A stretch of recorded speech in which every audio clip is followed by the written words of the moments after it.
আকসা আঙ্গুল উঠিয়ে কিছুটা জোর গলায় কথাটা বলতেই মেজবা মাথা নেড়ে শান্ত গলায় বলল, ওকে বলো ভাই, বলতে দিলাম তোমাকে। এমনিতেও মেয়ে মানুষের সাথে তর্ক করে সময় নষ্ট করা বৃথা। আকসা বলতে শুরু করলো, দেখুন, আপনার মনে আমার জন্য যাই থাকুক না কেন, কাগজে কলমে আমি আপনার স্ত্রী। এ কথা আপনাকে মানতেই হবে। আপনি যতই হাসুন না কেন, তবুও কথাটা মিথ্যা হয়ে যাবে না। আর আপনার স্ত্রী হওয়ার দরুন আমার আপনাকে নিয়ে ভাবতে হবে, এটা স্ত্রী হিসেবে আমার দায়িত্ব। এজন্যই আমি আপনাকে জিজ্ঞাসা করেছি। কিন্তু আপনি আমার সাথে এই সামান্য কারণে যে আচরণ করছেন সেটা মোটেও কাম্য নয়। আপনি আমার সাথে এমন ব্যবহার করতে পারেন না। আমি এসব ডিজার্ভ করি না। স্বামী স্ত্রীর সম্পর্ক এমন হতে পারে না মেজবা। আকসা পুরো কথাটা বলতে পারল না। তার আগেই ওর মেশিনের ন্যায় চলতে থাকা মুখটা বন্ধ হয়ে গেল। তিরতির করে নড়তে থাকা ঠোঁট জোড়া দখল করে নেওয়া হলো। মেজবা হাত দুটো নিজের কোমরে রেখে আকসার ঠোঁট শুষে নিচ্ছে অনবরত। ঘটনার আকস্মিকতায় আকসা কেঁপে উঠল। মেজবাকে দূরে সরিয়ে দেওয়ার চেষ্টা করলো। সেই চেষ্টা ব্যর্থ হলো। আকসাকে দেয়ালের সাথে ঠেসে ধরে রেখে টানা মিনিট দুয়েক ওর ঠোঁটের ওপর দংশন চালিয়ে মেজবা ছেড়ে দিল ওকে। তারপর ওর চোখে চোখ রেখে ভুরু উঁচিয়ে জিজ্ঞেস করলো, স্বামী স্ত্রীর সম্পর্ক কেমন এমন? শেষোক্ত প্রশ্নটা আকসার ঠোঁটের দিকে ইঙ্গিত করে করলো মেজবা। আকসা পারলে দেয়ালের সাথে সিটিয়ে যায়। ও চোখ খিচে বন্ধ করে বলল, আপনি তো বলেছিলেন আমার কাছেও আসবেন না আর আমাকে ছোবেনও না। ছুঁইনি তো, মনের ভাবনাই বড়। মনে মনে ভাবো তোমাকে আমি টাচ করিনি, তাহলেই তো হয়ে গেল। বাই দ্য ওয়ে, তোমার ঠোঁট জোড়া খুব বেশি মিষ্টি। আমার আবার মিষ্টির সাথে চরম শত্রুতা, তবে এটা খারাপ ছিল না। আকসার লজ্জায় কান গরম হয়ে গেল। মেজবা ঘর থেকে বের না হওয়া অবধি ও দেয়ালের কোণেই পড়ে রইল। আজ মেজবার কাছে শহরের বার্ষিক বাণিজ্য মেলায় যাওয়ার জন্য বায়না ধরেছে মিহি। তাদের সবাইকে নিয়ে মেলায় যেতেই হবে। চাইলে বন্ধুদের নিয়ে যেতে পারত, তবে বন্ধুদের চাইতে ভাই বোনদের সাথে ঘোরাঘুরিটা বেশি ভালো লাগে ওর। এজন্য আরও ভোরে সোজা বাসা থেকে এখানে চলে এসেছে ও। তবে মেজবা সাফ জানিয়ে দিয়েছে আজ বিকালে ও কোনোভাবেই ওদেরকে মেলায় নিয়ে যেতে পারবে না। ওর এক বন্ধুর সাথে দেখা করার কথা রয়েছে আজ, বরং কাল নিয়ে যাবে। কিন্তু মিহি বড্ড নাসরবান্দা এবং মেজবার সবচেয়ে আদরের বোন। এজন্য শেষমেশ মেজবাকে ওদের জেদের কাছে হার মানতে হলো। ও বলে দিল দুপুরের খাবার খেয়ে একটু বিশ্রাম নিয়ে সবাইকে তৈরি হয়ে থাকতে। 3টার পরপরই ওদের নিয়ে বের হবে। মিহি এই খুশির সংবাদটা ভেতর মহলে পাঠানোর জন্য দৌড় দিল। আকসারা তখন লুডো খেলছিল বসে। ওরা যে সেই সকাল 8টায় নাস্তার পর লুডো খেলায় মগ্ন হয়েছে, এখনও খেলা ছেড়ে ওঠার নাম গন্ধ নেই। লুডো খেলায় এতক্ষণ তাহসিন আর রিমো ছিল। মিহি এসে হৈরৈ করে বসলো। মিহিকে দেখে সবচেয়ে বেশি খুশি হয়েছে আকসা। মিহির সাথে ওর বড্ড খাতির। সমবয়সী হওয়ায় কদিনের মধ্যেই দুজন খুব ভালো বন্ধু হয়ে গেছে। পাশাপাশি একবার বসলে দুটোকে সহজে আর ছাড়ানোই যায় না। মিহি সোজা গিয়ে বসে পড়লো আকসার পাশে। উচ্ছ্বাসিত কণ্ঠে জিজ্ঞাসা করলো, কেমন আছো ভাবি, কেমন আছো? প্রশ্নটা শুনে আকসার মন ভেতর হতে বিষণ্ণ হয়ে গেল। ও তো ভালো নেই, একদম ভালো নেই। তাহলে ভালো আছি বললে কি মিথ্যে বলা হবে? হবে বোধ হয়। তাই আকসা ছোট্ট করে জবাব দিল, আলহামদুলিল্লাহ ভালো আছি। তুমি কেমন আছো মিহি?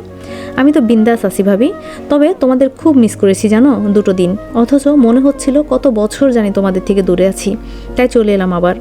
আম্মু তো আসতেই দিচ্ছিল না এখন, কদিন পর এক্সাম। কিন্তু আমিও তো হার মানার পাত্রী না। অনেক কান্নাকাটি করে শেষ পর্যন্ত এসেছি। জানো, একটা ঘটনা ঘটবে। মিহি আবার মানুষের মনে কৌতূহল জাগাতে পারে খুব ভালো।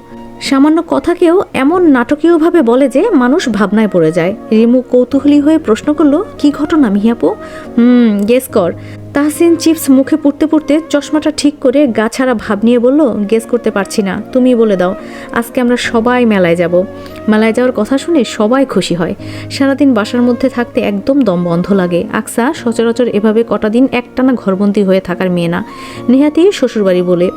বাপের বাড়ি হলে এতক্ষণ কতবার যে বাইরে উড়াল দিত তার ঠিক নেই। তাছাড়াও বাড়ির নতুন বউ ও, এভাবে হঠাৎ ঘুরতে বেরিয়ে যাওয়াটাও ঠিক না। ব্যাপারটা দৃষ্টিকটু লাগবে। তবে আকসারও হাঁসফাঁস লাগছিল এভাবে ঘরবন্দি হয়ে থেকে। এজন্যই মেলায় যাওয়ার কথা শুনে ও খুব খুশি হলো। তখনই মিহি বলে উঠল, ভাইয়া বলেছে আমাদের সবাইকে দুপুরের খাবার খেয়ে একটু রেস্ট নিয়েই রেডি হয়ে থাকতে।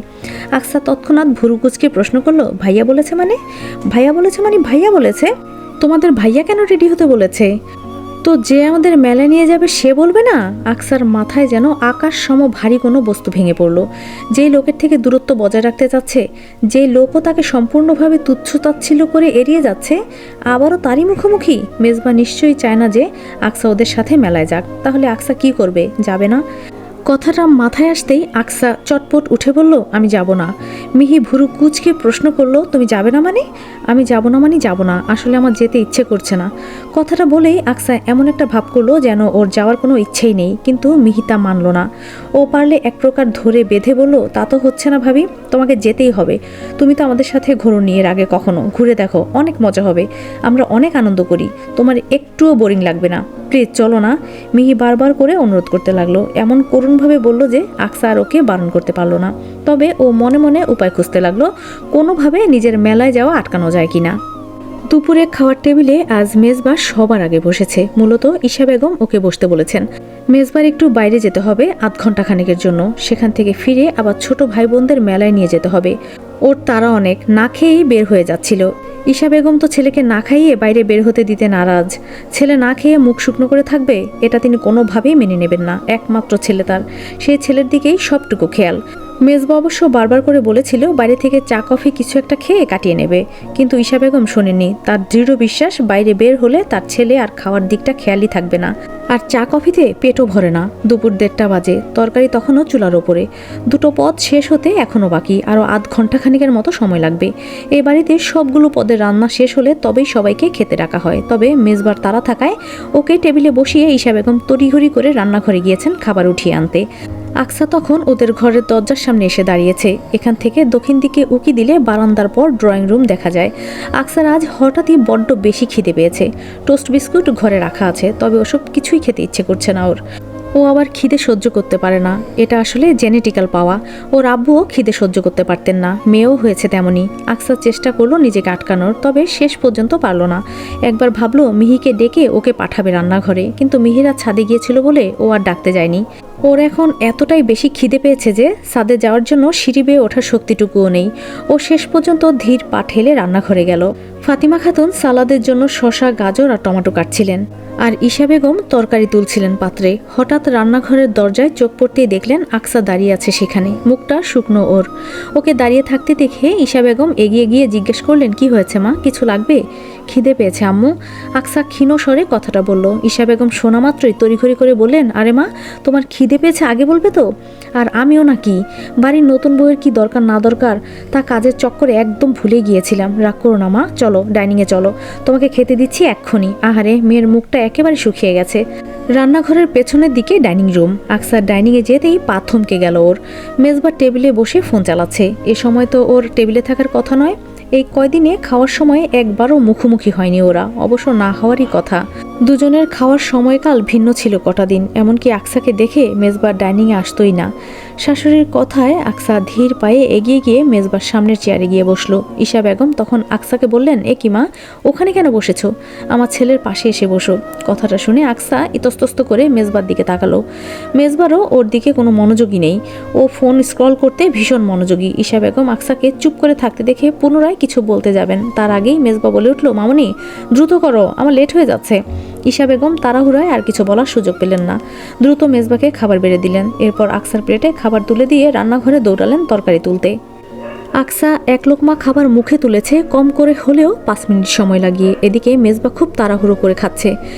ইতিমধ্যে দুটো ফোন কল চলে এসেছে ওর। আকসা খেতে খেতে মাঝে মধ্যে মেজবাকে দেখছে, অথচ মেজবার ওর প্রতি কোনো ভ্রুক্ষেপই নেই যেন। নিজের মতো খেয়ে চলেছে। আচানক ভীষণ খেলো আকসা, কাশতে লাগলো ও। মেজবা এবার মুখ তুলে তাকালো। অত্যন্ত শান্ত ধীরভাবে জগ থেকে গ্লাসে পানি ঢেলে আকসার দিকে ঠেলে দিয়ে বলল, খেয়ে নাও। আকসা দ্রুত এক নিঃশ্বাসে গ্লাসের সবটুকু পানি খেয়ে শেষ করলো। গ্লাসটা টেবিলের উপর রেখে চিকন কণ্ঠে মেজবাকে বলল, থ্যাঙ্কস। মেজবা কোনো জবাব দিল না, এর বিপরীতে যেন শুনতেই পায়নি ওর কথা। আকসা তবুও পুনরায় সরল মনে জিজ্ঞেস করলো, আপনি কি কোথাও যাচ্ছেন? মেজবা তার প্লেটের বাকি খাবারটুকু শেষ করলো না। শেষ করতো বোধ হয়, কিন্তু এই ঘটনার পর আর করলো না। উঠে গেল তৎক্ষণাৎ। তারপর মধ্যম স্বরে চেঁচিয়ে ডাকলো, মামুনি, মামুনি, এদিকে আসো তো। ছেলের ডাক শুনে ঈশা বেগম তৎক্ষণাৎ রান্নাঘর থেকে দৌড়ে এলেন। এসে দেখলেন মেজবার প্লেটে তখনও অর্ধেকের বেশি খাবার রয়ে গেছে, অথচ মেজবা খাওয়া ছেড়ে উঠে গেছে। ঈশা বেগম অবাক হয়ে বললেন, এভাবে না খেয়ে উঠে গেলে কেন? মেজবা এই প্রশ্নের কোনো জবাব দিল না, বরং ভিন্ন প্রসঙ্গে কথা বলল, প্লেটের বাকি খাবারটুকু শিম্ভুকে দিয়ে দিও, আমি বের হচ্ছি। মেজবা বেরিয়ে গেল। ঈশা বেগম কিছুক্ষণ সেভাবেই ঠায় দাঁড়িয়ে রইলেন ছেলের যাওয়ার পানে তাকিয়ে। তারপর আকসার দিকে ঘুরে জিজ্ঞেস করলেন, তোমাদের মধ্যে কি কোনো ঝামেলা হয়েছে মা? প্রশ্নটা শুনে আকসার চোখের পাতা কিঞ্চিত কেঁপে উঠল। তখনও ঘন ঘন দুপাশে মাথা নেড়ে বলল, কই না তো আম্মু। ঈশা বেগম আর কিছু বললেন না, তবে তাকে কিছুটা চিন্তিত দেখালো। আকসা শুয়ে আছে ঘরে, গায়ে একটা কম্বল টেনে রেখেছে। কম্বলটা ওর মুখ অবধি রয়েছে, যাতে বোঝা যায় না যে ও ঘুমিয়ে নেই। আকসা শুয়ে ভাবছিল এরপর ঠিক কী ঘটতে পারে। তখনই সম্ভবত দরজার কাছে থেকে মিহির কণ্ঠস্বর শোনা গেল। মিহি সমানে ডেকেই চলেছে, ভাবি ও ভাবি ওঠো, যাবে না তুমি। যতই ডাকুক কিন্তু আকসার কোনো সারা শব্দ নেই।